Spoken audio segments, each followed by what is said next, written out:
आहुरी 4 दिन राज्य में लगी वर्षा। राज्य में बालेश्वर, भद्रक, जाजपुर, केन्द्रापड़ा, कटक, जगतसिंहपुर, पुरी, खोर्धा, नयागढ़, गंजाम, गजपति, मयूरभंज, केन्दुझर, सुंदरगढ़ और बरगढ़ जिले में गोटे किंबा दुईटी स्थान में आज वर्षा हो पारे।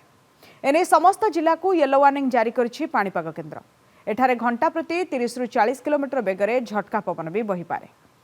गत 24 घंटा राज्यर कां स्थान किंबा गोटे किंबा दुईटा स्थान में हल्का मध्यम वर्षा रेकर्ड करा सहित दुईटी स्थान में प्रबल वर्षा रेकर्ड करा सर्वाधिक वर्षा रेकर्ड करा केन्द्रापड़ा जिलार ऑल ठारे 77 मिलीमीटर। वर्षा आगामी 4-5 दिन भीतर विशेष वर्षा नहीं। आज देखा आगामी 24 घंटा राज्यर कां स्थान कि गोटे कि दुईटा स्थान में हल्का मध्यम वर्षा होबार संभावना रही।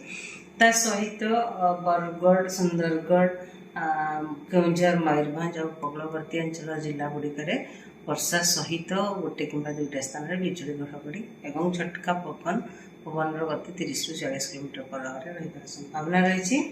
काली देखा काली मध्यम राज्यर जिला गुड़िक कां स्थान में कि गोटे कि दुईटा स्थान में हल्का मध्यम वर्षा होबार संभावना रही। सहित मयूरभंज, केन्दुझर और उपकूलवर्ती अंचल जिला गुड़िक वर्षा सहित बिजुली घड़घड़ी और झटका पवन 30 ରୁ 40 किलोमीटर पर आवर रही संभावना रही।